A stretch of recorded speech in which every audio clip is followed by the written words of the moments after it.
To Shiny Side Out with Dave and Meki, who's actually here. He's just restarting his machine or his Skype.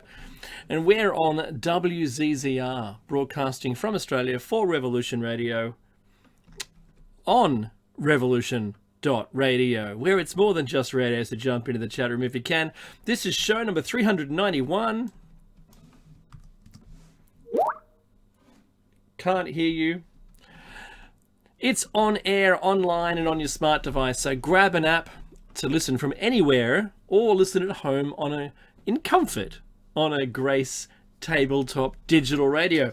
If you missed Solaris's show, which, for shame if you did, because she had the paranormal investigator Kieran Woodhouse on, and it was a great show, I have to tell you. I caught the last half, about an hour's worth of it, and boy, I kicked myself because I don't get to hear all the shows that everyone has, and what I do, I actually jump into the archives. It only costs me $5.95 a month. I get all access to all the shows, right? It's less than like Netflix and all that stuff. I can download all the MP3s I want, listen to them in my own time, which I've been doing, and I really enjoy it. And I've got a long commute for me, and that commute affords me my leisure time. Family man, busy worker, difficult, long commutes. You know what? It's easy. I can do that, and that suits me. And I think it should also suit you. And it's your way of being able to contribute, I believe, to the great opportunity of being able to support the station. Now, Meki and I think Meki, I still can't hear him, which is really weird. I'm going to see if it can't be my end, surely, because I heard before. No, I didn't make any changes at my end, and I heard before that I could hear the knocking coming from the our producer. So let me just have a look. I'm going to jump into my settings and have a look to see whether anything at all weird has happened, because you know what? I don't put it past anything in here to maybe it's that old communication device, maybe, and that might do it. Speakers. There he is. I can hear him. So hey, it might have been the latest Windows update that did it to my machine. Isn't that really weird? Can you hear me? Yes, I can. Oh, perfectly. Okay. Oh, good. That's great. I'm glad. Oh, yeah, right. Weirdness, right? It's doing your head in. So this is show number 391. 198, 300. I said it before, but you couldn't hear me. Too bad. That's true. Well, too bad for me and the audience, right? I love that bit. Meki, we acknowledge the traditional custodians of the land, and where I live, it's the Darkinjung. And for me, it's the Rock people here in Pemberway.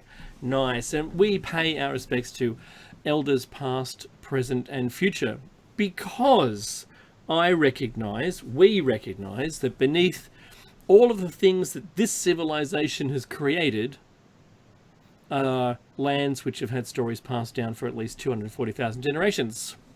Remember? Correct. And I think they did a hell of a better job at actually looking after the planet.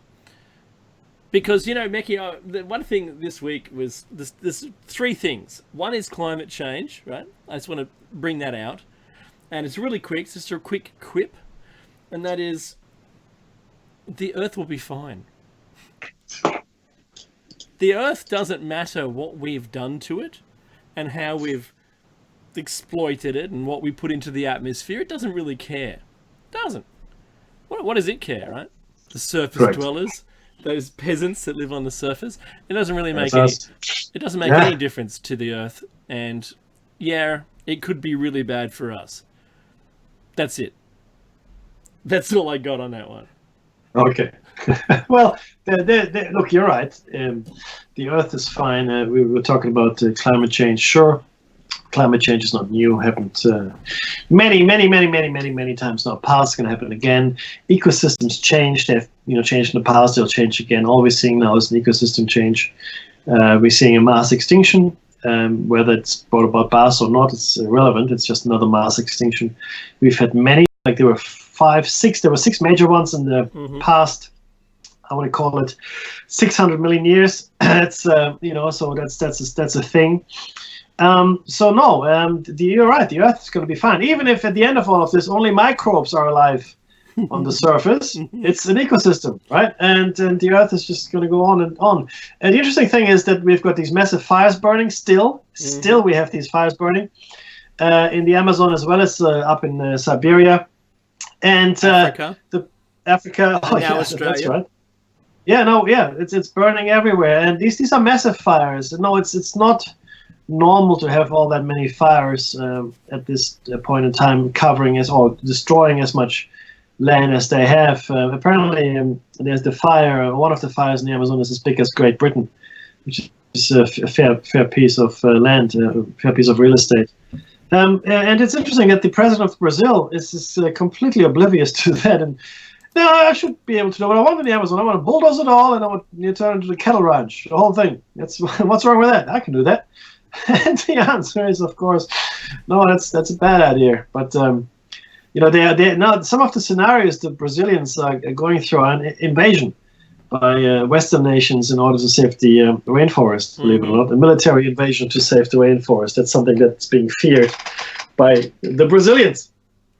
Shouldn't come to that. Now we're going to find a hell of a lot more relics when it's all burned. But that's the thing. You're right, and I think we'll be blown away by what we're going to find. It's going to be quite something that's going to be uncovered when we, especially once we use aerial archaeology, like flying with planes, even ground penetrating radar. But once the plants are removed, we will be able to see massive cities, massive complexes, irrigation systems, streets, all that wonderful stuff. But there was more than 30 million people being supported by that. So we believe. I think the number might be higher. I believe that the Amazon was in fact a parkland. There was sort of a parkland civilization that has now obviously grown out of control. But I believe that's what we'll find. It must have been an amazing place to live, Dave, back in the day. If you think about it, think of anywhere near the equator, like lush greenery, nice streets, canals, Singapore, maybe Malaysia. If you're familiar with those places, it would have been a fantastic place to live. It really would have. It's also evidence, like Cambodia, Mickey, with Angkor Wat, and the destruction and the how quickly the plants take over our civilization. Yeah. Oh, look. Because it hasn't been that long, right? No, and it hasn't. You're right. You see these massive trees, and these are massive root systems as well, and they're just pushing their way all throughout the masonry. I have to apologize for not having been here for 2 weeks, just very quickly, and then I will get back to my point. I've been traveling. I went to Melbourne, San Francisco, San Jose, and then to Singapore. But my point is, when I was in Singapore, I went up to Fort Canning. Fort Canning is like a military installation, one of the highest points in Singapore. But around there are these walls as well. And there's this one gigantic tree. It's a mangrove. And it is probably, I want to say, 60, 70 meters high. Wow. And the entire system of air roots and trunks and all of it is probably another 40 meters across. And then you imagine that as a 3D footprint. This entire the living thing is bigger than any other creature on any other living, bigger than a whale, bigger than an elephant. But it's massive. And I looked at it and I kept looking at it. I was mesmerized. This was just a one tree, and the air roots in their own right looked like fairly chunky tree trunks themselves. Wow! Right? It was. I know what you mean. Like they hang down from the tree. Yeah, absolutely. But my point is, Dave is right. Nature, especially vegetation, will take over very quickly if the climate is right. If there's a lot of water, a lot of sunshine, and Angkor Wat that Dave just mentioned is probably the prime example, because you see these massive root systems and these massive trees, like we said earlier, pushing through the masonry. And again, it has only been a few hundred years. In the scheme of things, that's not very long. Yeah, that's right. And you think of what our cities would look like when Oh yeah. trees. Mackie, I took a drive down. Talking about trees, I took a drive down my old street that I lived in, 30 years ago. Yeah, 30 years ago, I lived in my old, in the street. Like I visited the house that I lived in. I grew up in, and the only thing that was different in the street, besides the occasional house that's been knocked down and rebuilt as a huge mansion, was because there weren't mansions there. Let me tell you. All the trees have grown and had, quadrupled their size in 20 years. Yeah. In fact, the view that we once bragged about is gone now to trees. Can't see anything. Cannot see anything at all. We could see all the way to the Gibbet Barrel, and that's nearly 100 k's. Yeah. Extraordinary. All gone. Can't see a thing. Like that was the only thing giving the property value was the fact that you could see some distance, right, on one of the highest points between Sydney and the Blue Mountains. But anyway, so it really does quickly take over, and it's shocking how quick that can occur. So imagine if there was a great big disaster and the equivalent of space alien Noah came here and sucked us all up and returned us in 1,000 years. There'd be nothing recognizable. No, very little. Very little. We'd really have to look hard. Mm-hmm. And bring a shovel. Bring a shovel and some machinery. Just on the climate, I wanted to add one more thing, which worries me just a little bit. We've seen something here which most people don't realize, I think, at this point. When Dorian hit the Bahamas, was category 4 or 5, I think, hurricane. It caused a lot of devastation. Some scores of people have been killed, but apparently we should brace ourselves for more. Or for a rise in the death toll, this is what they say. That's fair enough. Now, the thing that I haven't seen before, and I'm happy to be corrected here, so when anybody in the chat room or anybody listening to this can tell me that I'm wrong, that's fine. But I've never heard of a hurricane that originated in the Caribbean hitting Canada. I've never, ever heard of a hurricane making it that far north. And now what we're seeing, as we speak, we've got Dorian, which started as a hurricane in the Caribbean, is hitting Nova Scotia in Canada with winds of 100 miles an hour. That's 160 kilometers an hour, and it has cut power to 450. Sorry, Category 2 still. Yeah, no, it's still, it's still a storm, absolutely. Category 2, and it cut power to 450,000 homes in Nova Scotia. I have not seen a hurricane go all the way up the eastern seaboard and make landfall in Canada. I don't know. Again, I'm happy to be corrected. I haven't seen it. One thing that I noticed, has memory there? Go on. One thing I noticed, because I was watching the track all the way from before the Bahamas all the way through, and as soon as it sat stationary for 24 hours over the Bahamas, and only to its own detriment, of course, because as a hurricane or a large storm like this, so whether it's a hurricane, a cyclone, or what's the other one? Typhoon. Typhoon, thank you. All the same thing, just rotationally different in different parts of the cyclone is the only one that's different, and it turns the opposite way. However, when it went over the Bahamas and it became stationary, what they normally do is consume all of the heated surface water. But because it remained still, the thing that happened was it consumed that warm air, the warm water, and then it became cold water.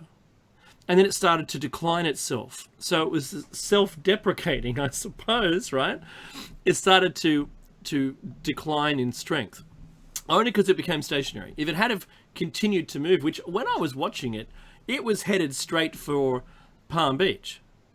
There was nothing that I could see, and I looked at the Dopplers, I looked at everything that I could, I looked at the cloud formation, I looked for a HARP column, release to try and do something to it, and I couldn't see one. I was really looking forward to being able to prove it once again, but it looks like it ran its course, and it was affected by the jet stream, high altitude air going east, and that stalled it, and then it started moving north. Because in the Japan one, I noticed the large depression in the satellite feed showing a large depression right next to the core, and it blew it out, pretty much like blowing out a candle flame. So I was looking for it this time, didn't see it. And yet, here we go. It's made it all the way up the American coast. Yeah, that's like I said again. If it has happened before, I'm happy to be corrected here, but I just can't recall it. It's a very strange thing to see. Now there have been a few other things that happened. Robert Mugabe passed away, 95 years old. Yes. Hero of the independence for Zimbabwe, and then turned, I guess, into a many decades autocrat. I don't want to say dictator. Dictator is a word that's overused. He was an autocrat. He ruled with an iron fist. Maybe that's what Zimbabwe needed. I can't really pass judgment there. I don't know enough about the history. But yeah, he passed away in Singapore. He, finally, I guess, there's another big name gone from the annals of history, or rather, he has passed into the annals and history. It's really interesting to see what's happening in the world otherwise. Donald Trump has now very much what has he done? He's escalated the trade war. It's incredible, and we don't know what's going to happen there. My predictions on Hong Kong were true, though. The troops haven't moved in, even though it's gotten quite bloody, and the protests are still not over, even though the Hong Kong government has rescinded the law that would make it possible for Hong Kong citizens to be extradited to China. So that's gone, but now they're asking for free elections as well. So the protests are continuing, and still the troops have not marched in. I don't think it's going to happen. I noticed they rescinded the extradition Correct clause. Yes.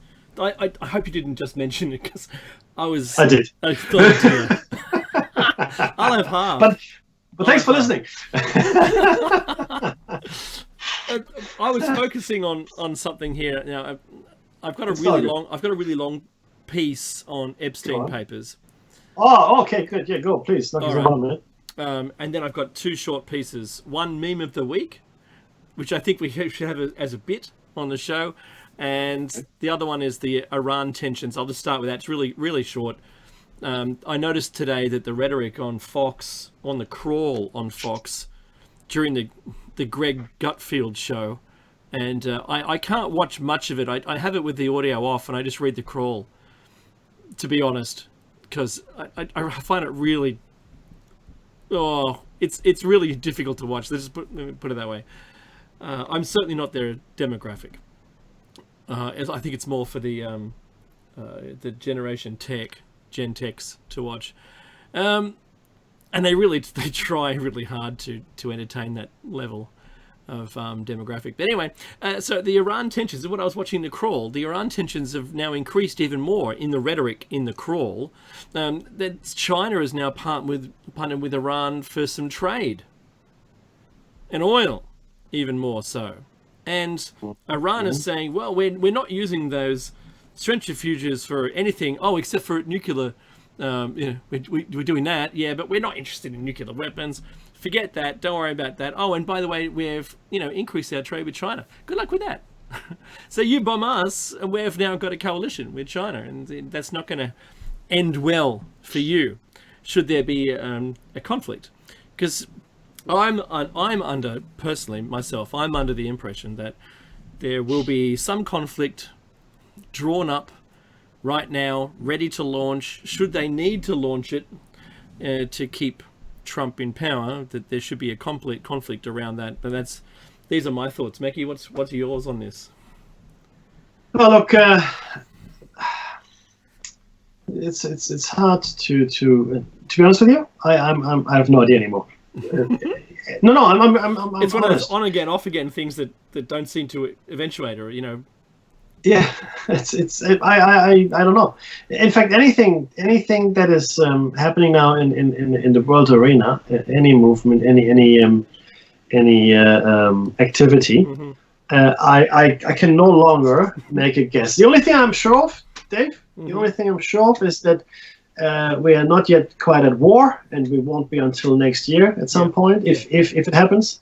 I also am sure that China is not going to send troops into Hong Kong, and I'm sure that North Korea, I should say, will continue to do whatever Korea wants to do.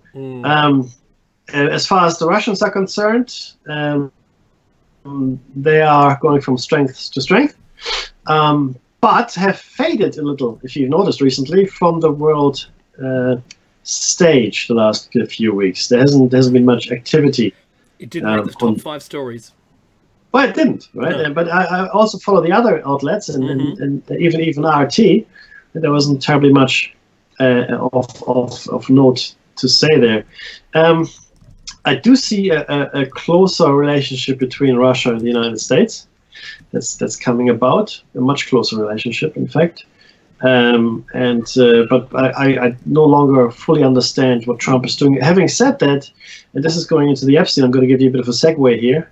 I do understand, though, from a few researchers that I've been following for these past few weeks, that Donald Trump may very well be the catalyst of dealing with this problem. I think he truly wants to eradicate this kind of thing. I think we all know what I'm talking about.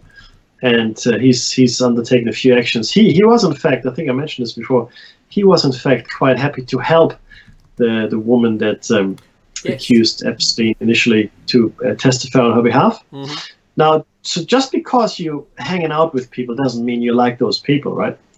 And just because you're associated with people doesn't mean that you necessarily, fully know what they're doing or even condone it. So I think Donald being rich, a billionaire in Florida and down that many, I mean, they'll hang out together, and eventually you all end up in pictures together and probably go to the same parties.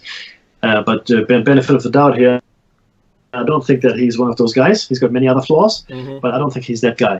And I do believe that we're seeing some activity here that is pointing toward him wanting to deal with that kind of thing once and for all. Obviously, we're talking about powerful people here. Oh, yeah. And it's not as simple as, just okay, let's just do this, send a couple of squats and we're done. This is much deeper and has to be rooted out by the stem. Well, but that's your segue. Thank you. What a wonderful segue. Now, the Epstein papers. The judge says, because there's a judge sitting on top of these papers, and then they say that the documents should be unsealed. An anonymous application has been filed to legally prevent the names on those papers from being released to the public, being made public. So that's really tough. My thoughts are that this person is named in the papers themselves and are calling out, it's going to harm my career if I'm named. And I think that's where that comes from. I've been following this story pretty heavily now, and it's the girls who are now grown up, of course, because it happened in many cases, a while ago, have stated that they were groomed to perform certain duties, I'm not going to say what they were, by a woman working for Epstein. So, like a motherly figure sort of thing. No, she's the dark-haired bobby cut. Yes, you're right, but I don't want to name anyone. Yep. Right? So, now, in a statement to the media, one girl has gone public and stated that she first performed her duties on Epstein. Then she was passed around to politicians, the wealthy, celebrities, and royalty. That's what she says. That's her statement, not mine. That's hers. And I've heard from others that the film and the TV industries, the music industry, and the church had their own versions of similar activities. I mean, this is big. It's not just the wealthy, right? As we know, and it's not just the church, as we know, and it's not just television and TV. Sorry, television. That's the same thing. Film and TV, or just the music industry. It's all of them. They've all got their own versions going on, and many people have since come forward. But maybe for all of those involved, maybe on both sides, it's bigger than that. Maybe it's even bigger. We don't know. Maybe it is inherent in the system. The same system which brought shame and ridicule to those who have come forward to speak up about it. Does anyone remember Sinead O'Connor speaking up about child abuse in the church? I remember that. I think it was one of her acceptance speeches. Now, Yeah. It's now been proven to be true. Well, has remained to be true for thousands of years. Because at least 1,000 years than anyone can remember. What about Corey Feldman's film buddy, Corey Haim? The two Coreys. They were known as the Frog Brothers. Yeah, I remember those movies, right? Yeah. Corey Haim... He wants to make a movie. Corey Haim is dead, yeah. Yes, that's right. So Corey Haim and Feldman had claims of this same kind of abuse. Haim claimed that Charlie Sheen had forced himself upon him, but Sheen denied it. He said, Haim told me that he had, an unagreeable approach from Sheen when they filmed the movie Lucas. Feldman, who has alleged that he and Haim were abused by Hollywood, a ring in Hollywood, within Hollywood, of all the really big influential people there. He alluded to this abuse in his book called Choreography. I like that, Choreography. Yeah. A memoir. I like the title. Look, to wind it up, I'm sure that this isn't a new thing. And I'm also sure that the leaders of these rings are sure to have this loop closed for good. Because whatever's broken the loop and exposed it, they're going to close it up. And it's going to probably still continue, still go on. But can you imagine what it would be in those, at that echelon, right? Yeah. They don't want they don't want themselves being exposed to everyone. So the participants themselves being currently prominent folk at the top of our society, across everything, you can only imagine. Little bits here and there, not everyone at the top, right? I'm not going to say everybody, I'm just saying, little spatterings of these participants. So they're all influential, and they could have this thing closed down, or they just like the Clintons, right? In a different realm of understanding.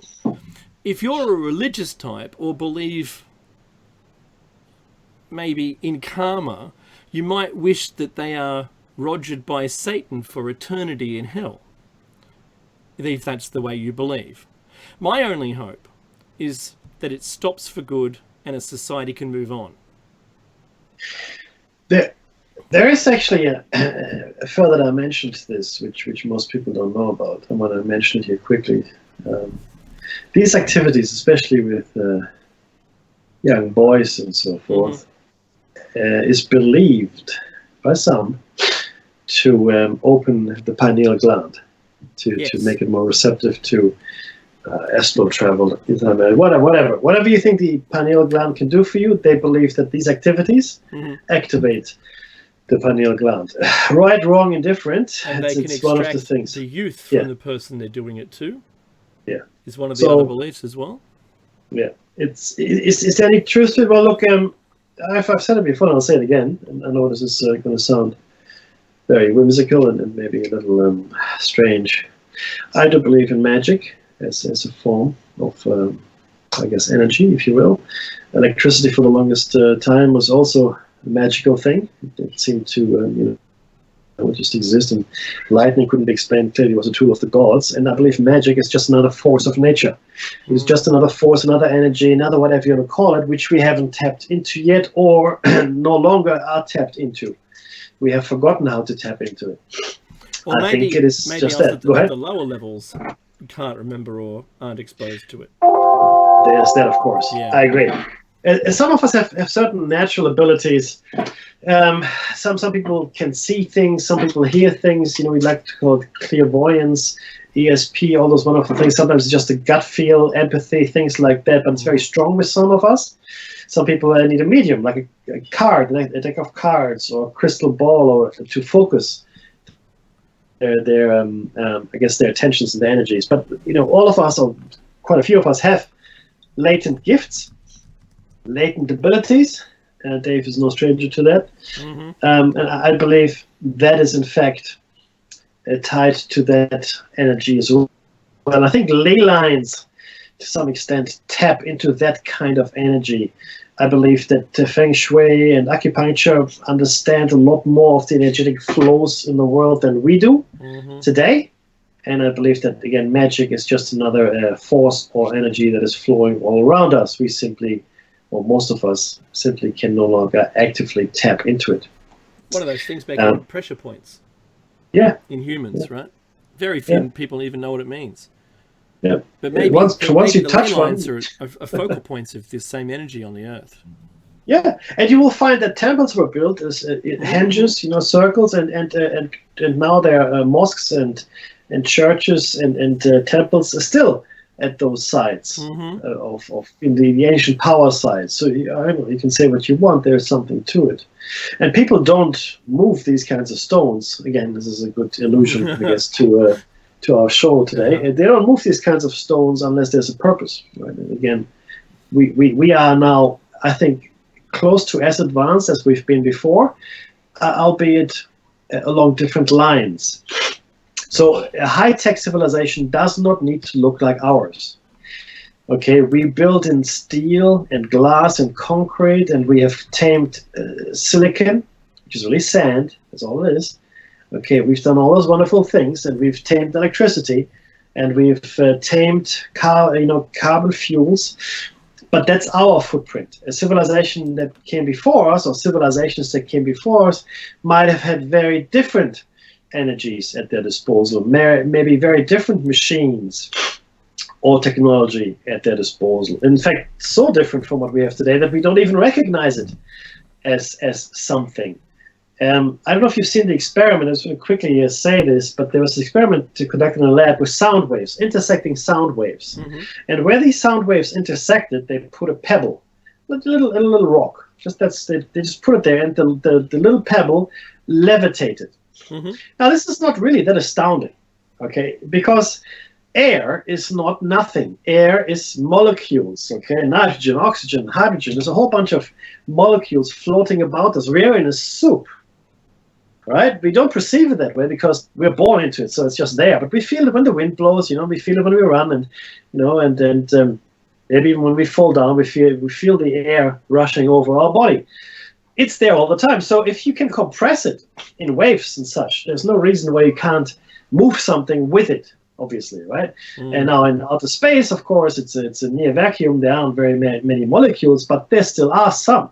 And then, of course, you go to the more dense materials like water in our case and rocks. And of course, you understand what I'm talking about when you look at those things. But sound, I mean, if you can modulate your frequencies in just the right way, there's no reason at all why you can't use sound to move things for you.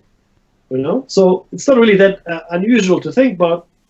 And we've done it in the lab, and there are some stories of ancient, of not even ancient, but of even contemporary monks in Tibet that were able to levitate fairly large boulders up a mountain wall just by using their musical instruments that are sort of pointed toward a parabolically shaped bowl, and they put the rock in there, and then they all played the music, and then off the rock went. And that's, again, not really that hard to imagine. It's not impossible. It's not crazy talk, is my point. Anyway. But yeah, so yeah, that's it. There's two other little tiny topics, tiny ones. They're not tiny, they're global, but one has an overall effect, and it's the UN one world government keeps popping up. Their suggestion that there should be a one world government. And I only spoke about this a couple of weeks ago. And sure enough, now in the news, here is, news snippets coming out of their, their intent. It's what they want to be. They want to do this thing. I'm not going to say it's a bad thing. I think it would have to be proven that it was working or failed before I can comment further. Inevitably, truly inevitably, we would only have local councils looking after our day-to-day local lives, and everything else would be, all the laws would be consistent across the planet. That would be the end of that, right? Yeah. So inevitably, when I say that, I mean, if we were to contact an external source publicly, then we would have to join and be that. We would have to have a one voice. And I know there's a role in the UN at the moment for external contact. There's actually a role. They advertise for it. I just wish they'd picked me. That would be nice. But they didn't. They chose someone else. And that role is for first contact, and they're going to be pushed up the stairs towards the death ray, as you see it in all of the funny movies. They're the first to be killed, but anyway, it doesn't matter. The other one was, and this is not related to one world government, even though we might not want a one world government and we all want our freedoms are long gone. The train's gone, left the station. And what we have now is a whole new world. And we're so novice in our social media behavior and our ability to restrict our own use of social media it's probably never going to come back. Anyway, the other one was recession. Everyone's talking about it, and everyone's at the same time. The people who are talking about it aren't the ones in control. The ones in control are saying everything's fine, but all of the investment in metals, as in platinum and gold and silver, have shot up like there's no tomorrow. Figuratively speaking, and this is one of those signs. When all the precious metals go up and the stock markets go down, and we see that the long-term interest rate curve go upside down, these are all signs. Of course, we have the signs of there being poor trade figures, trade balance as well. Expenditure down, company, results are down. All of those things, they all line up. But what they're telling us is we're not quite in one yet, but we're going to be in one. And all we have to do is just watch ourselves and try and spend more money, and we'll get through it. And that's pretty much the message. But this is the message. And one of the head of the Australian RBA, the Reserve Bank in Australia, said that we're right in the cusp. We're going to fall into recession in a minute. And then that day, when he said that, platinum rose to its highest in more than 10 years. Yeah, that's about right. I play with that. It made it to 1,000 or something. Yeah. I was like the market, so like watching it and seeing what it means. What does it truly mean? The only thing keeping it afloat, I swear, is the superannuation. Not in America with the 401ks, but certainly here in Australia, every single week, the companies that invest our money for ourselves on the stock market just have a continuing amount of wealth to play with every single week. So I think, in my thoughts, they're the only ones keeping it afloat. So, Meki, meme of the week. Go on. Hey, don't be afraid, it's fine. So this goes to, meme of the week goes to World Trade Center Building 7 collapse GIF with the words over the top, either this was a controlled demolition or you have Stockholm Syndrome. Nice. That's my meme of the week. I like it. Now, on that, there was a recent, I think, study done as well, and that has concluded that Building 7 did not collapse due to fire. What a shock! It's 19 years, my friend, and in fact, it's coming. Tomorrow is the 9th, and then Wednesday is the 11th, right? Is it 11th? That's right. Yep. Correct. Yeah. So it's been 19 years. And it's still it's causing sleepless nights. I want to make a quick. I want to say a quick thank you to the chat room, and it's Canadian there. He corrected me, or she. I don't know. I'm sorry. I do apologize if it's like he, she, Canadian. This is around hurricanes making landfall in Canada, that's happening all the time. I just was not informed, so that's just now filled a gap in my education. I've learned something new. It's been a good day. Having looked at it though, the incident of this happening has increased dramatically in the last 20 years. So there's very little activity from 1900 to 1950, and then from 1950 to 1995 there's more, but from 1995 to the present there's a bucket load more than in the preceding 100 years. Okay, so yes, it's happened before. It's happening every now and again, but it seems to be happening a lot more frequently that these hurricanes are making landfall in Canada. Certainly from 1995 to the present, there's a long list, and it's longer than the list from 1950 to 1994, and it's probably 8-9 times as long as the list from 1900 to 1949. So thank you, Canadian. I stand corrected, but it does look like there are more of them. So I appreciate it. And again, this is the fantastic platform that we have. It's a feature of the platform that you can be part of the conversation, you can be part of the topic, you can be part of what we say, and we will always do our best and acknowledge everything that's coming to us from the chat room. And again, Canadian, thank you very much for educating me and filling that gap for me. That's brilliant. But yeah, Dave, go on. I want to add something to the hurricane, typhoon, cyclone thing, and why are they more prevalent? Because the sea temperature is increasing. You only need 32 degrees Celsius, which is, I'm going to make an approximate 90 degrees, but it's actually 89.6 degrees Fahrenheit. As soon as you get to 32 degrees, it's enough to spawn a hurricane, cyclone, or typhoon. It's enough to power the growth of one. So if they move to water that isn't that temperature, they start to shrink again. That's just the way it is. Because the temperature of the water is extremely pertinent. It's a food source for the strengthening of one of those storms. Now, all you need is a slight rotation in the appropriate hemisphere, in the correct direction, and travel over that, and the wind starts to pick up that warmth, and it creates a mass, which is basically the eye wall, and creates a mass around the eye wall so strong to self-power itself. Right? And it perpetuates, and it gets worse and worse and worse the longer it can stay over that kind of temperature water. If it's hotter water, good luck with that. It makes it escalate really quickly. But if it doesn't, then it won't. And that's the fine line between growing a storm and having it decline. And that's why if land had as much water and warmth as the ocean does, then it would perpetuate across land.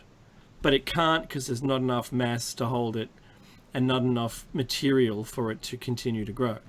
Just letting you know. And so we're seeing this now. We're seeing the growth of these storms in the Pacific, touch wood. I think we're going to see a late Pacific influx of large storms. I know there's 2 more behind Dorian that are heading on the same track like they did in the previous year. Hopefully they're not going to make landfall and they'll spear off in a different direction. But we just have to watch it. I mean, this is the new normal. Yeah, it is. Having these kinds of storms. In fact, there was a storm on both sides of continental USA. There was one barreling down from Hawaii path, but down the coastline on the other side of the US, on the Californian side, and there was one heading, and Dorian was heading in the other opposite direction. They were both converging, but a little offset from each other. They were never going to hit. So you just have to be aware. It's a thing that's happening, and as the surface water heats up, then it's only going to become more extreme. And the breadth, if you had 32 degrees water temperature, off Canada, for instance, just because it came up before, then they could grow there. They could be born there. Yeah. So otherwise, it's not a tropical depression. It's, we call it a southern low. when it's born in cold water, but it won't ever become a cyclone for us. It wouldn't ever become a hurricane for you. Yeah. But that's it. That's all I it. got. Look, there's one other thing, because I mentioned that I was traveling recently, and I traveled to San Francisco for work. Anyway, it doesn't matter. The point is, I noticed the homeless people in the street. Not just like onesies, twosies, like the men or the women. These are families. I saw a tent. Wow. Pitched on the sidewalk. I walked home late at night with a colleague through, which I later found was probably more of a shady neighborhood, and I see people, smoking crack pipes in bus stops. Quite confronting if you see it. This was the first time I've seen it. But the homelessness, or the volume of homeless people in San Francisco struck me as something extraordinary. Apparently there are close to 10,000 homeless people in San Francisco. And not just homeless people, but also people sleeping rough in their car. And they're now converting a public car park into a safe area for those people, so they can park their car safely at night and sleep there. It's a real thing.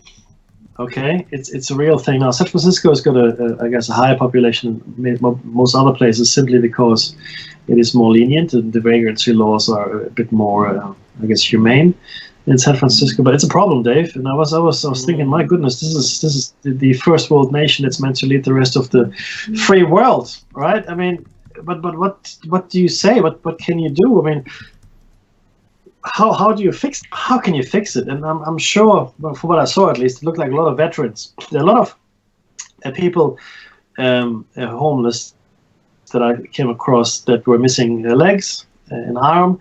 So in my opinion, potentially the age seemed to fit war veterans. Clearly that didn't make it back into society properly. It's bad. It's really bad. And I don't know. What can I say?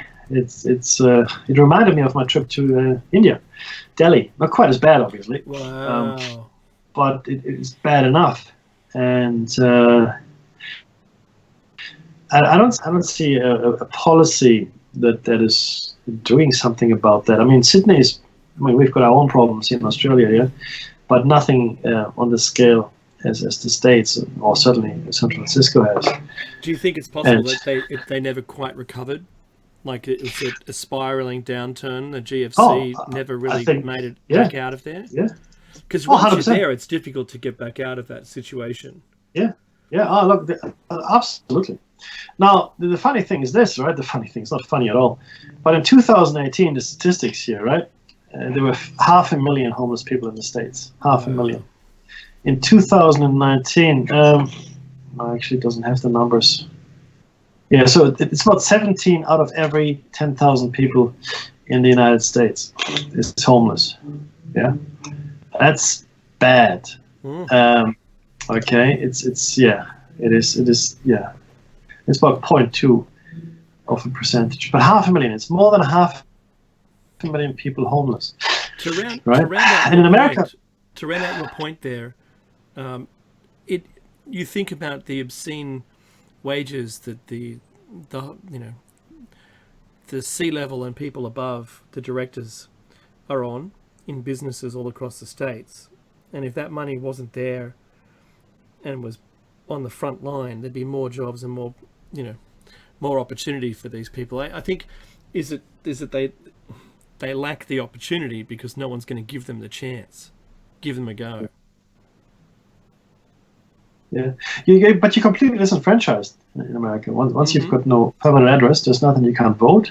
It's hard for you to find a job. You can't open a bank account. There's very little you can do once you're disenfranchised. But yeah, look, this was just an observation. Beautiful city, though. I have to say, San Francisco is a really, really nice city. San Jose is beautiful as well, I thought. The entire Silicon Valley is not what you would expect if you haven't been there. But it's a lovely area. The people are lovely too. There's nothing wrong with the people, right? But look, it's been an interesting week all around. Hopefully we didn't bore you too much with our news. I think it's very interesting stuff. Again, thank you to the chat room for correcting us and educating me. Um, yeah, you're right. Sorry, Canadian. Blah, blah, blah. You're right. Any ice that is melting in a body of water will reduce the level, because ice expands, as does hot water expands. It's a unique, water is a unique substance in that way, right? This is again to the chat room. And when we're talking about sea level rises, we're talking about the ice that's melting, that's on the land. Mm-hmm. So anything that's covering Greenland or the Antarctic or large tracts of Siberia, that's the ice we're talking about increasing levels of water in the ocean. So if all of the Greenland ice were to melt, right, the estimates are, not mine, not Dave's, the estimates are the sea level would rise by 7 meters if all the Greenland ice were to melt. There's the music. I think there's the music. Come back after. We're going to talk about the megalithic builders again. And donate if you can. Absolutely donate. Source who express them. They do not necessarily represent the opinions of Revolution Radio. You're back with David Mackey's Shiny Side Out on freedomslips.com, on the #1 listener-supported talk radio on the net. So push the donate button or subscribe to the archives for only $5 Australian 95. Welcome aboard if you're a new listener. We're glad you're with us. We hope your journey is a smooth one. We try to do our best with that. We don't want to shock you with too many, shiny side out facts and get you there. And look, we suggest that you go back through our archives and catch up if you feel a little left behind, or certainly contact us through our website, shinysideout.net, or through any of the platforms. Just message us when you come across Shiny Side Out. Look, so that means whether you follow or subscribe or otherwise. And look, to be honest, it's not so bad. Take it one step at a time. And look, we do the research so you don't have to. That's probably the easiest way to put it. There's a nice little call sign. If just to let you know that we are currently in show 391. And 190 and 300, which means if you can count, we're close to 400, which also means we're very close to another mammoth show on the hypothesis. Oh, looking forward to it. Should be good. Now, today's topic is the 4th in the series of megalithic builders. This is part 4, and we're up to an interesting component of the megalithic builders discussion, and I'll let Meki start this off. Sure thing. No problem whatsoever. Remember, this is a Tim Von Hat zone, by the way. Completely. Look, to some extent it is, but again, we need to look at everything. And just on that, I read some interesting articles on quantum physics recently. We might have to rethink a whole bunch of stuff. I'll share that with you next time. This new theory around quantum physics and how it could fit into a wider whole world. It's all tinfoil hat, trust me. Now, I believe we're up on the final thoughts on evolution and creationism. Is that correct? That's right, yes. Okay, so this was an article that we found in Above Top Secret, and the author, I thought, and Dave shared this with you last week, did a great job of putting together a whole bunch of seemingly disparate threats. Early Americans. He had hit Koreans, and there's megalithic builders comparisons of old styles and new styles and how they coexist. It's just East Island. It was all there. It was the whole smorgasbord. Yes. The Dolmens. Yeah, there's a smorgasbord of things. But what he also had, this particular author, is some thoughts around evolution and creationism. Now, this is quoting from him now, and I won't change what I'm reading at all. I will read it out exactly as he wrote it. So these are not my words; these are the words of the author. We as a species have always carried with us both science and religion. I believe deep down inside, mankind has always understood this. We built temples, ancient or not, which required planning, engineering, and mathematics, which is science, of course, to accomplish. Is this not a form of some symbiosis? For those who believe in a stricter form of religion, Did not God give us the ability for higher thinking? Maybe the fossil record is nothing more than how an infinite being went about his business during creation. Religion's original purpose was to teach man how to be in contact with his creator on a spiritual level, not for religion to take on any physical real world authority over him. Science should be used to better the way of life, not to create means in which to enslave and profit from others who need, for example, certain medicines to live or to modify and then patent certain foods, animals or vegetables for GMO purposes, etc. Someday, when religion expands and finally grasps the full potential that God himself gave to us, and science finally figures out all there is to know about the macro, micro, and even the multi through their advanced high-tech tools. I have a feeling that while peering at the infinitely small or infinitely large, they'll find a sign of sorts hanging there that simply reads, and then there's nothing further. As to top it all off here, obviously, this author has thought about these things quite deeply. It doesn't reflect my belief system or Dave's, I guess. It's just what the author believed. Am I a creationist? No. Am I religious? No. Am I an atheist? No, I'm not. I would classify myself probably as an agnostic. Now, most people will say, "Hey, you're a fence sitter." Not really. I guess in the true sense of the word, I am. And I am because I just don't know. I don't know for a fact. And maybe I'm the doubting Thomas here, but I need proof. I mean, there's some intuition, right? And to me, that's as good as proof in some instances, because intuition is just another sense. And I believe intuition enables us to process information, or it's the outcome of the information that's processed subconsciously, like a gut feel, right? Or I think this is the right way to go, or that's the right thing to do. I really trust my intuition. I trust my gut feel, because again, I think it is the expression of internalized thought processes and analyses. But I do not know if there is a god or gods or something that we can even understand. I'm pretty sure that there is something more to life than what we see. I am convinced that we are not just flesh robots, acting out chemical programs powered by electricity. I really don't. I believe there is reincarnation because of the staggering amount of evidence, albeit not empirical, I get it, but nonetheless there it is, the evidence, I mean. And there are other things that don't make sense, right? And you can't explain a simple physical phenomenon, yet there they are. I do believe at some point we will understand everything. I really believe that, not in our current form, because we are severely limited, we are severely handicapped. We're not equipped to understand the universe for what it is. I mean, our best theory says that 90% of the universe is invisible.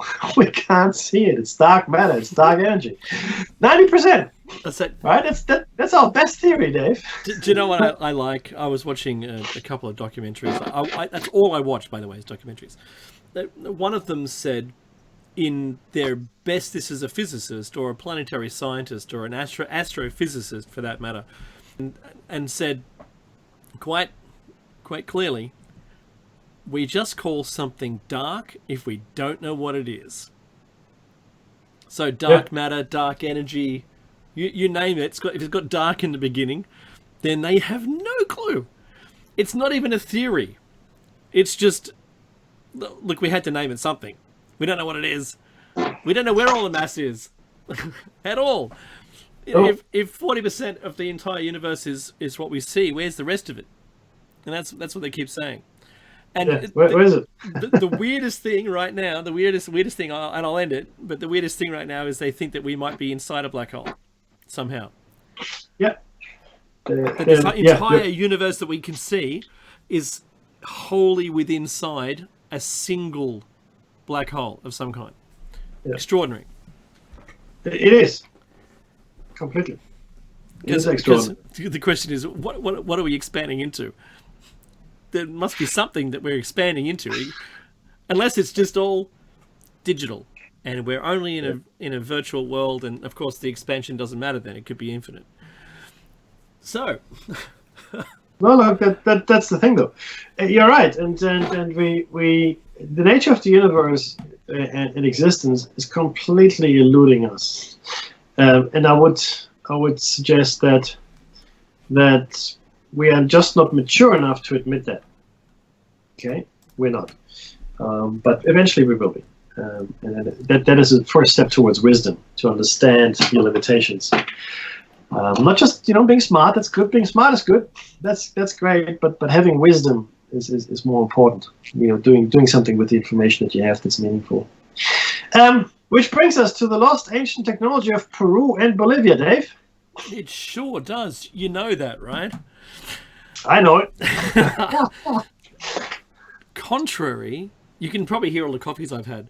Contrary to conventional thought, the Inca were not the most technologically advanced culture in the area of modern Peru and Bolivia, but were preceded by the great megalithic builders thousands of years before.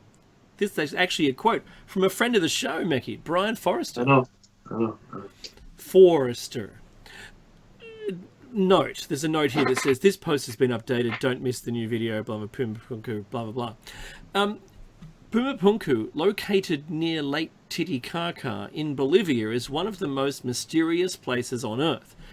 It is unknown who made it and when, and now we can see that it was destroyed by an ancient cataclysm, well, we've determined this, and has odd magnetic anomalies. If you want to see something extremely odd, look here. And that's referring to look here in Pumapunku. Now, Peru. Pardon me. Why are there so many ancient stone structures found in Peru? And how were they so precisely made and when? Now, if you're not familiar with it, I'm going to put in the megalithic structures slide deck now. And you'll see there's a lot of elements here in that slide deck, and if you're in the chat room and you can't see them because you can't, just have a look at our YouTube channel afterwards. I post it pretty much within an hour after the show. The conventional academic explanation that the Inca built everything to be found around Cusco and the Sacred Valley of Peru has become a comical farce. The Inca, though an incredibly advanced and sophisticated people, did not have the technology to shape hard stone with such accuracy. And even their oral traditions speak of those who came before. Yep. One such people were the mysterious Viracocans,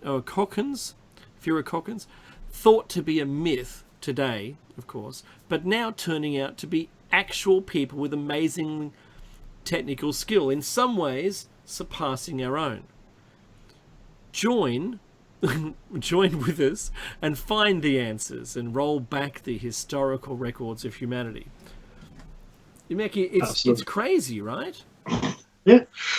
Look, this is the thing, though. Most ancient civilizations, with the exception of the Egyptians or the Egyptian pharaohs, never claimed ownership or never claimed to have built the ancient monuments that are attributed to them. They just, no, they were here when we got it. Someone else built them. The gods built them, the giants built them, someone else built them. But we didn't build them.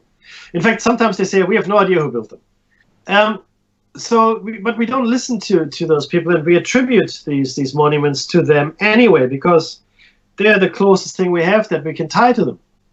It's really funny when you look at these things. I go back to radiocarbon dating of an ancient site. So let's say we've got this ancient site, Dave. In fact, let's take Göbekli Tepe here. They've dated to 12,000 years ago. 12,000 years ago. I'm sure Dave has shared or something. Yep. Correct. He's shared with you already the Göbekli Tepe details in the previous two shows. But let's just look at that for a second here. So the way they dated it was by looking at a piece of, I think it was either a piece of wood. I think it was a piece of wood that was found buried there as well with with the site. So the site was buried at some point deliberately, and I want to talk about that in a second, Dave, before I go further here. And that piece of wood was buried with Göbekli Tepe. So what we can say for sure is that Göbekli Tepe was buried at that point in time, so 12,000 years ago. That's when the piece of wood was put in there, right? That's how old the piece of wood is, roughly. Relative we do not know. Sorry? Relative dating. Relative dating. Yeah. No, not relative. No, this is direct dating or concrete dating. Relative dating is if you look at the different stratas in the Earth and you date something by its position within the Earth. Oh, but they found a piece of wood there, and they've dated the wood. They dated the wood with radiocarbon dating, which is anyway. So not relative dating, because it's not depending on the strata in the Earth. But my point here, so we know when it was buried, which was some 12 or 14,000 years ago. That's good tick, right? We have no idea though how old Göbekli Tepe actually is, right? We know when it was buried. We don't know how old it could have been built 5,000 years before that, potentially. I'm not saying it was, but it could have been. Now, that's just one thing I wanted to say. So dating is a really tough thing, especially with stones. And the only thing, of course, that survives, time like it does, is the stone, especially a very big stone. That's why we have all these megalithic structures all around, because they're the only things that would survive ages and ages in our climate. The kicker here, though, is this, and I thought about this long and hard over the last few weeks. Why do you bury something, Dave? Why do you bury something? Oh, well... it's not a trick question. No. Well, but truly, why do you? Well, my dog buries things so it can find them later, and so no one else can find them. Okay, so two things. One, to hide something, right? But not necessarily hide it forever, because you come back to it. Because my mother and I had a conversation a couple of weeks ago, and she said to me, there was this, they used to live in Poland. They had to run away, I guess, when the Russians came. But the point is, they lived there. There was this beautiful house built by a Jewish doctor for his daughter. Nearly like a mansion type house, she described. Fantastic, beautiful. But she said that she's convinced, and they did find a few things, that the family had buried a lot of stuff in their backyard, like maybe paintings, bottles of wine, gold, who knows, but all around, when they had to flee or run away. Not my family. This is someone else's family. But my mom used to live near there, and then I thought, but why did they bury it? They buried it because they had every intention of at some point coming back and retrieving it, right? That was the first of all, they wanted to hide it from the people that might come and loot. Yes, they couldn't take it with them, clearly, so they buried it. But they didn't just bury it. They did have every intention, I suspect, to come back and get it. Now, Göbekli Tepe was deliberately buried. Why? Because somebody wanted to preserve it, clearly, and maybe even come back to it. Now, it's just so happened that 12 to 14,000 years have passed, and it was found, accidentally by a farmer clearing his fields. But that's beside the point. The people had every intention, it seems, to come back. They didn't just leave. I mean, if you just leave somewhere, then you don't really care what happens to the place. Not really, or not too much. Right? I mean, you just go and off you go, then, you just have to make your life somewhere else. And we see settlements like this all the time. They're just left as they are, and people just, up and go. And there's not much thought about it. The jungle reclaims it, or, the forest reclaims it, whatever it might be. But this particular place was buried. So it held massive significance. It wasn't maybe, it had to be protected from something. It had to be hidden from something or someone. And people clearly, in my opinion, wanted to come back at some point. So this is interesting, Dave. So just a thought here around the whole Göbekli Tepe mystery. Now, let's go back to Bolivia, though. Okay, and it's South America that is rife with these structures. And Pumapunku, as we said earlier, it's just an amazing place. If you've never seen pictures, I urge you to look at some of the pictures of the Pumapunku site. I have never seen anything like it. The quality of the stonework is only eclipsed by the enormous force that must have destroyed the site. All right, so the mystery of the stonework is only eclipsed by the mystery of whatever destroyed it, because it looks like someone just if you've got a child, the child builds something with blocks, wooden blocks or even Lego, and then smashes it, right, and then scatters it all about. That's what Pumapunku looks like. Okay, now Correct. let's have a look at Bolivia, though. The probable age of Tiahuanaco, again, one of my favorite places here as well, of the second period, calculated on the basis of variation of the obliqueness of the ecliptic, would be approximately 15,000 BC. Naturally, this calculation is in no sense definitive. For example, the factor, which is T3, of the formula of the International Ephemeris Conference of Paris may well vary in the light of future astronomical knowledge.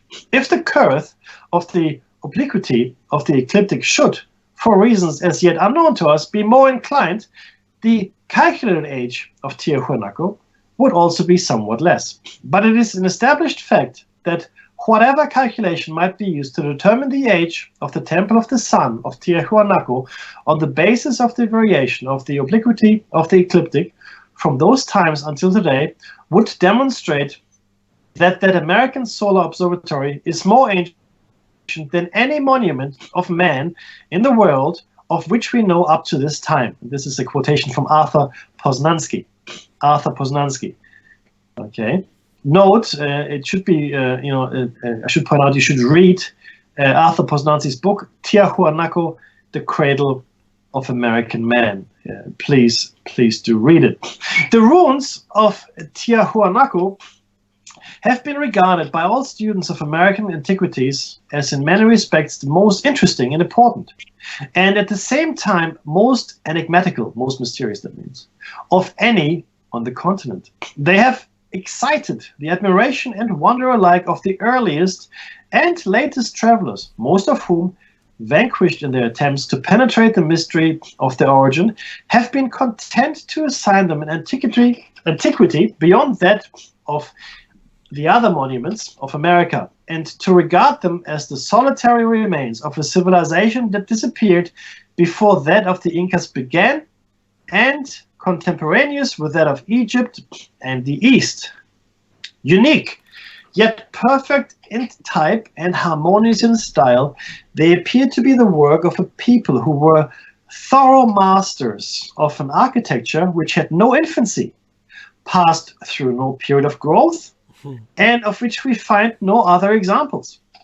Tradition, which mumbles more or less intelligibly of the origin of many other American monuments, is dumb concerning these.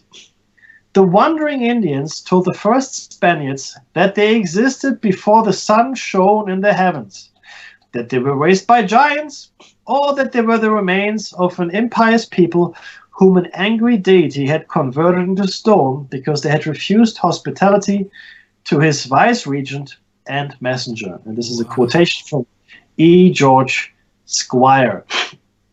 Now, the reason we have this here is because Tiahuanaco, Dave, it just makes no sense. No. Tiahuanaco, I don't know if you're familiar with, I mean, again, I urge you to go and look at the pictures of Tiahuanaco, because it is such a amazing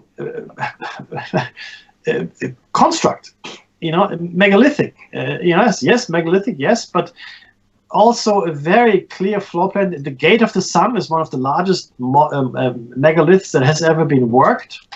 The stonework that you see is precise. Okay, the stones you've seen, these are massive stones which are multi-angled, multi-sided. You've seen them before, right? And they fit perfectly together. And they've survived earthquakes, time, and who knows how long they've been there. It is just an astounding sight. It is one of the most astounding sights. Again, who built it, why, how? Not sure, right? But you can see here by the quotes we gave you from Poznański and Squire that the mystery has been with us for quite some time. Which brings us to the megalithic civilization hypothesis. There are a lot of great books written by a number of really good authors. I've got some of these books here behind me on the shelf. I'll probably put them together for you next time, like a reading list. But Dave, tell us a little bit about the megalithic civilization hypothesis. The megalithic civilization hypothesis proposes that megaliths such as the pyramids of Giza, Stonehenge, and other megalithic structures throughout the world were built by a common group of people or civilizations during the Neolithic period. Alexander Thom, in 1950, has referred to these builders as megalithic man.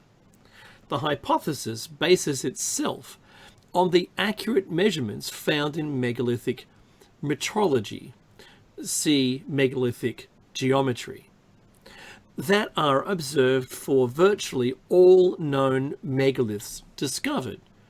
The hypothesis challenges mainstream theories. Thus, many scientific communities consider research for megalithic civilization as pseudo-scientific. I'll read the controversy, Meki, and then I'll pass it to you. Research in support of this hypothesis is often considered pseudo-scientific by mainstream scientific and archaeological circles because it challenges the current and accepted human evolutionary paradigm. And you can actually look at the timeline as well. The hypothesis supposes that megalithic man was smarter than what modern science gives it credit for. And this is due to the complex mathematics proposed in the placement of blocks, as it contradicts mainstream's time frame of how humans evolved from hunter-gatherer types to forming civilization. The dating and precision of Göbekli Tepe is an example of how archaeologists and mainstream scientific community have no other option but to reconsider how early man really developed. Modern-day branches of the megalithic civilization hypothesis also challenges when and who the builders were for the Giza pyramid complex, proposing that megalithic man, the Neolithic period, built them before 3500 BCE rather than the Egyptians themselves. Wow. So this is we're coming toward the end of the show notes here, of course, but clearly you can see everything that has gone before. With this one theory or hypothesis, which is megalithic civilization hypothesis, is bringing it all together, and it's really important that we understand it. And like I said, there's some really excellent books that were written around this, and I urge you to have a look and research these megalithic builders as well. But we're going to talk about the megalithic yard. Okay, the megalithic yard, MY for short, is a unit of measurement of about 2.72 feet that some researchers hypothesize was used in the construction of megalithic structures. The proposal was made by Alexander Thom as a result of his surveys of 600 megalithic sites in England, Scotland, Wales, and Brittany. Thom also proposed the megalithic rod of 2.5 my. As subunits of these, he further proposed the megalithic inch of 2.073 centimeters, 100 of which are included in a megalithic rod, and 40 of which composed a megalithic yard. But Thom's proposals were initially ignored or regarded as unbelievable by mainstream archaeologists. Thom applied the statistical lumped variance test of J.R. Broadbent on this quantum and found the results significant. Yet others challenge his statistical analysis and should suggest that Thom's evidence for the supposed megalithic yard could be explained as an average length of a pace unit, so a stride or a step. Douglas Haggey's analysis of the megalithic yard claims little evidence for a highly accurate unit and little justification for the claim that a highly accurate unit was in use. Thus, Thom's findings were and are continued to today considered pseudoscientific. by major scientific and archaeological circles. However, there's enough evidence to support megalithic standards that the megalithic yard has caught the attention of smaller communities of researchers to continue to make comparative studies. Dave? Yeah, that brings us to the megalithic standard. Alexander Thom made a comparison of his megalithic yard with the Spanish Yarra, the pre-metric measurement of Iberia, whose length was 2.7425 feet. Thom, who has suggested that there must have been a headquarters from which standard rods were sent out, but whether this was in these islands or on the continent in the British Isles, the present investigation cannot determine. Many researchers have concluded that there's marginal evidence for a standardized measuring unit, but that it was not as uniform as Thom believed. Yet many commentators and researchers of the MY unit have found equal or close to equal measures of units throughout the world. Anne Macaulay compared the megalithic rod to being equal in length to the Greek fathom of 2.072 meters. From studies by Eric Fernie of the meteorological relief in the Asholeum Museum in Oxford, Margaret Pointing has suggested that artifacts such as a marked bone found during excavations of the Dial Moor near Callanish, the Patrick Holm bone bead from Lanarkshire, and Dalgety bone bead from Fife in Scotland have shown some evidence of being measuring rods based on the megalithic yard in Britain. J. Caprath has noted similarity between the megalithic yard and the ancient Indus, the short yard of 33 inches. A hazel measuring rod recovered from the Bronze Age burial mound in Boreham Eshove, East Jutland by P.V. Glob in 1875 measured 30.9 inches. Keith Critchlow suggested this may have shrunk by 0.63 inches from its original length of one megalithic yard over a period of 3,000 years. So their shrinkage is a thing. Archaeologist Ian Mackey noticed similarities between the megalithic yard and a unit of measurement extrapolated from a long marked shell from Mohenjo-Daro and ancient measuring rods used in mining in the Austrian Tyrol. Mackey suggested similarities of other measurements, such as the ancient Indian gars and the Sumerian Suduar, concerning an oak rod recovered from the Iron Age fortified settlement of Bor Fen, measuring 53.15 inches, and having marks divided into 8 parts of 6.4 inches each. Mackey referred to 5/8 of this rod of 32.2 inches as very close to a megalithic yard. Extraordinary. It is, and that brings me to Christopher Knight and Alan Butler and the book Civilization 1. That's the book I urge you to have a look at. It's on my bookshelf here, Civilization 1. It's a really good work. It's well researched, and I suggest you have a read for it. But anyway, so this is the megalithic system here now. Christopher Knight and Alan Butler further developed the work of Smythe's and Stachny's grand scheme in their Civilization 1 hypothesis, which describes a megalithic system of units. This system is claimed to be the source of all standard units used by the hypothetical megalithic civilization, and is so named after the Neolithic builders of megaliths. Knight and Butler contend the reconstructed megalithic yard, 0.82966 meters, is a fundamental part of a megalithic system. Although the megalithic yard is the work of Alexander Thom, Knight and Butler make a novel contribution by speculating on how the MY may have been created by using a pendulum calibrated by observing the planet Venus. It also explains the uniformity of the MY across large geographical areas. The accuracy claimed for this procedure is disputed by astronomers. Knight and Butler derived measures of volume and mass from the megalithic yard, which is divided into 40 megalithic inches.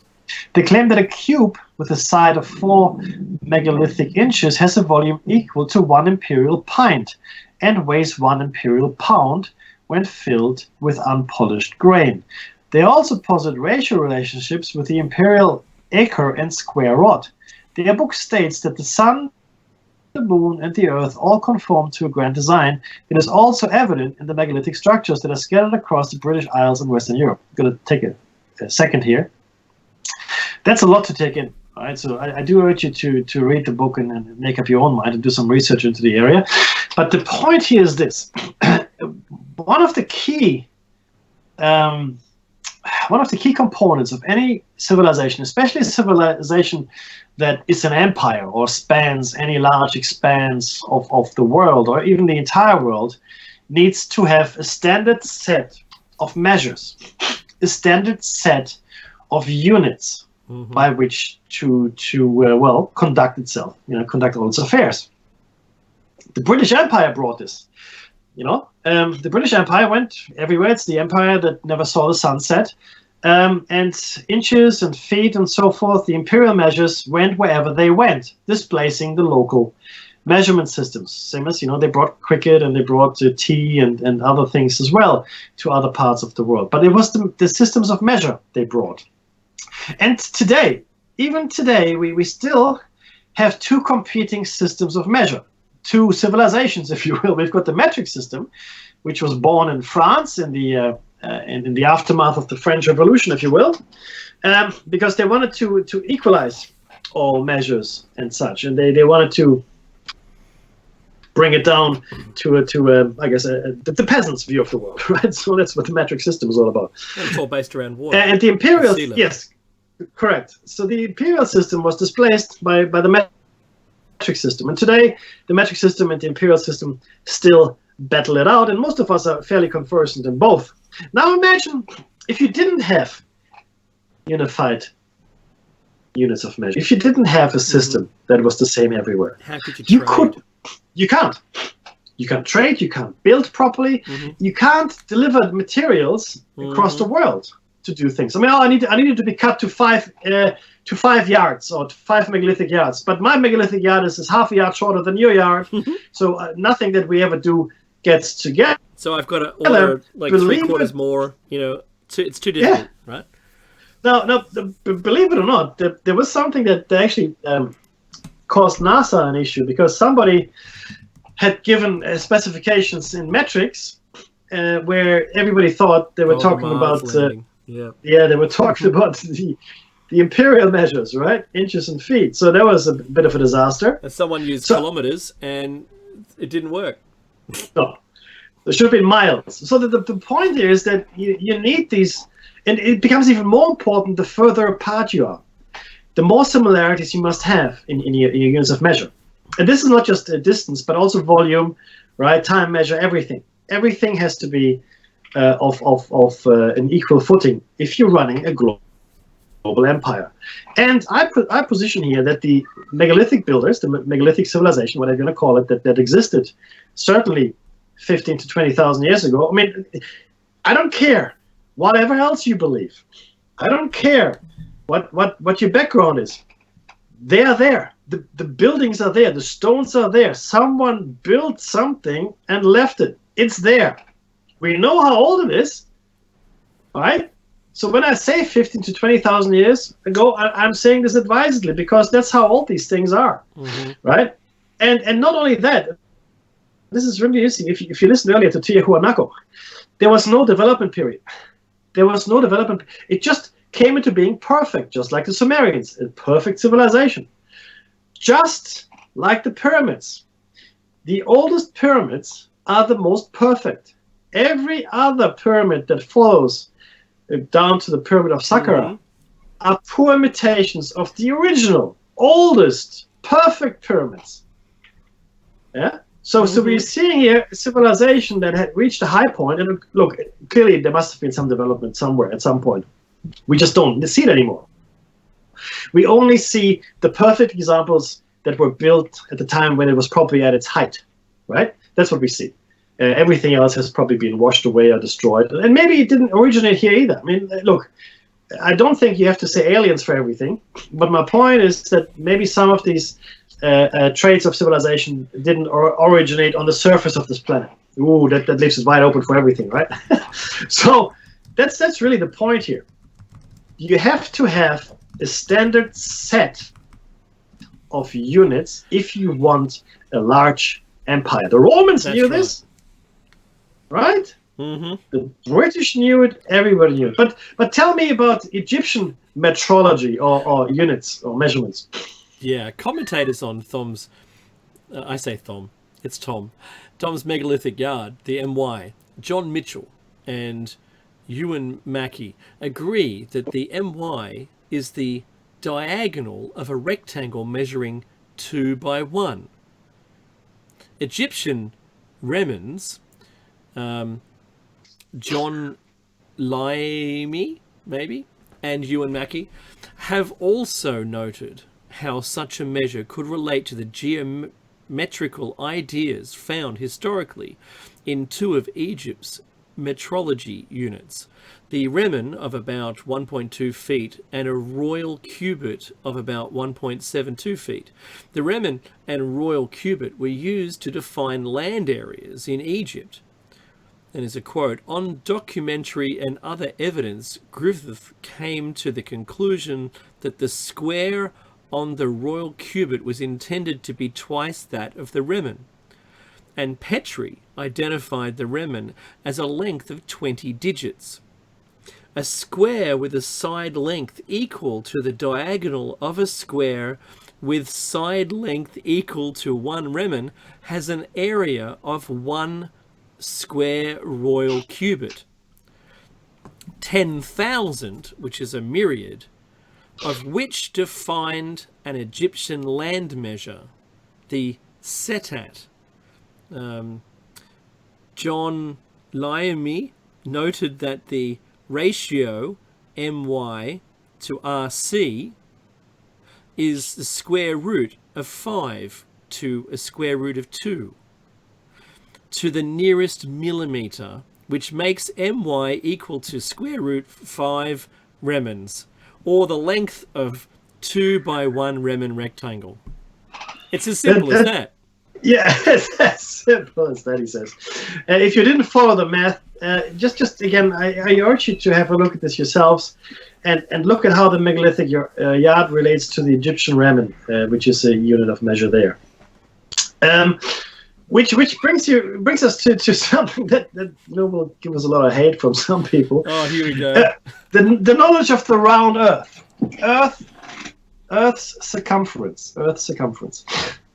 Livio C. Stecchini claims in his A History of Measures, the relation among the units of length can be explained by the ratio of 15 to 16 to 17 to 18 among the 4 fundamental feet and cubits. Before I arrived at this discovery, Decaux de Manche and Ox discovered that the cubes of those units are related according to the conventional specific gravities of oil, water, wheat, and barley. Now, what does this mean? Stecchini implies that the Egyptian measures of length, originating from at least the 3rd millennium BCE, 5,000 years ago, were directly derived from the circumference of the Earth, with an amazing accuracy. According to the Secrets of the Great Pyramid, page 346, his claim is that the Egyptian measurement was equal to 40,075,000 meters, which compared to the international spheroid of 40,076,596 meters gives an error of 0.004%. Sorry, 40 million meters or 40,000 kilometers is in fact the circumference of the Earth, 40,000 kilometers. And the error seems to be that the Egyptians had here was 0.004%. Astounding, if you think about it. It could be also some difference in the oblique nature of the Earth shape. Yes. Look, we know that there's more mass added to the Earth every year, right? We do know that. So yeah, no, you're right. It could have been totally accurate. Yeah. And it could have been totally accurate at the time. Or they might have just made it easier to calculate. Who knows? And no consideration seems to be made to the question of, on purely technical and procedural grounds, how the early Egyptians, in defining their cubit, could have achieved a degree of accuracy that, to our current knowledge, can only be achieved with very sophisticated equipment and techniques. Satellites, for example. The round Earth. Robin Heath, in his book Sun, Moon, and Stonehenge, proposes that megalithic builders were very aware that the Earth is a globe, or at least round, by the inclusion of archaeoastronomy and the standards of measurement proposed by the megalithic yard for Stonehenge, and the Egyptian royal cubit of the Great Pyramid of Giza. And here we're quoting: if the lunar year is represented by 12 my, then 1 foot corresponds precisely to the extra 10.875 days to coincide with the end of the solar or seasonal year. Furthermore, the period between the end of the solar year and 13 lunations, which is 18.656 days, is represented by another unit of length from antiquity, the royal cubit of 20.63 inches, or 1.72 feet. Hence the equally astonishing revelation that 1 megalithic yard equals 1 foot plus 1 royal cubit. Assuming that the megalithic yard was the primary unit, then the derivative foot and cubit appear to have formed a logical and essential part of the astronomical and calendrical researches of our Neolithic ancestors. If, however, the foot preceded the my in time, and here we must remember that 1/1000th of a degree of arc around the equatorial circumference of the Earth is just 365.244 feet in length, then knowledge of the roundness of the Earth must have predated use of the megalithic yard, i.e. well before 3000 BC. Wow. Tell us about Earth's polar circumference. Of course, that's a different measurement, to be honest. Alan Butler proposed a concept of a megalithic geometry, where megalithic measurements are based on a 366-degree circumference, as opposed to 360, that of the Earth's polar circumference. The megalithic degree in this 366th part of it, i.e. the 40,008 divided by 366, which is 109.31 kilometers, the megalithic arc minute is the 60th part of the megalithic degree. The maths here, 109, that's the result of the last equation, 109.31 divided by 60 is 1.82 kilometers. The megalithic arc second is the 6th part of the megalithic minute. So 1.82 divided by 6 equals 0.3036 kilometers.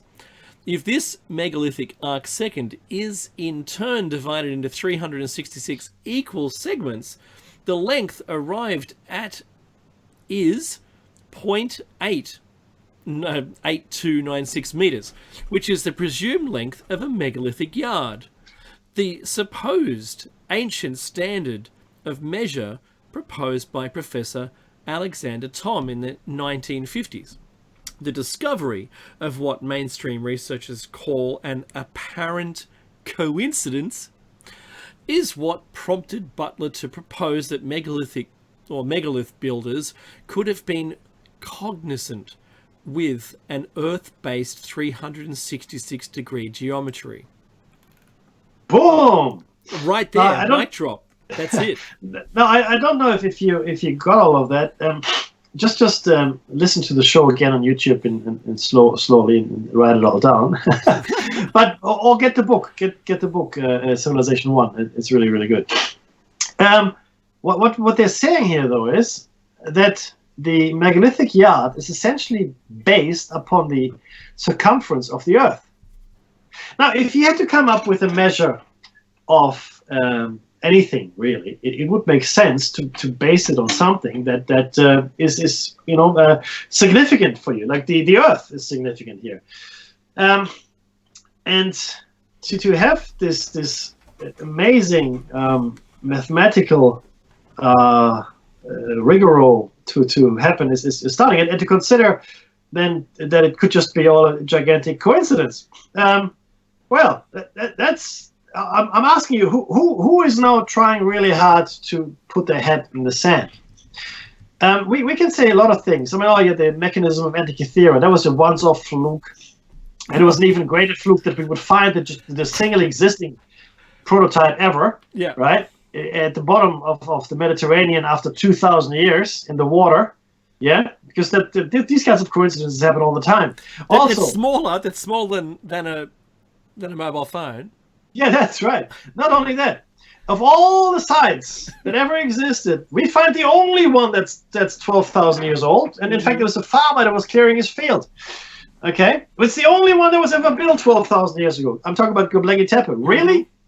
Now, think about just for a second the amazing coincidences and the amazing luck that we must have to find these things, right? The only ones of their existence. So there's only the one mechanism of Antikythera, and there's this only one Göbekli. We can't. It's a one-off. Right. Sorry. Anyway, you know what I'm talking about. Göbekli Tepe. That's what I said. Göbekli. That's right. Anyway, the point is that you have to take a step back here and say, hang on, if we found one, which was a complete coincidence, by the way. And again, this is a guy who wanted to move some rocks out of his field in Turkey. To farm. That was just like, oh man, right? Yeah, let's move the rocks. Oh, gee, this is a big rock. Let's start digging. And all of a sudden, oh, look at this. So, complete coincidence. We found it. Number one. What are the chances, right? Now, what you should realize by now is, if we found the one, there must be many more. Many more. We have no idea where they are because they're buried. Maybe they're under the water. They're under swamp. Who knows? I mean, the surface of the planet has changed in the past 15,000 years. Thinking of where it was found, it's so not in a position that you would build something if you had to rely on water. No. Right. In fact, you're right. In fact, look at Machu Picchu. Look at Tiahuanaco. Yeah. Look at Baalbek. There's this. Why would you build such a gigantic platform? And I'm not talking about the Temple of Jupiter here. I'm talking about the actual platform it was built on. Yep. There. Why would you build it there? Why? I don't know. But yet we have these megalithic structures everywhere. They're everywhere. I mean, the only one of these structures that makes sense, right, is in fact the Giza complex. Because it's in relation to the Earth, where it is centered within the mass of the continents. That's correct. The relative position of it on the Earth. If you wanted to leave a marker that says, "Hey, I know about the Earth, right? I know what it looks like, and all kinds of other things. I know about Orion. I know about the belt of Orion. I know about that too." You would leave the pyramids, because guess what? That's what they represent. The three main pyramids are like the exact replica of the belt, of the stars of the belt in Orion. Okay, so you have to just take a step back here. So everything we have found was found for the most part by complete amateurs. A farmer. Troy was found by Schlieffen, a complete amateur as well.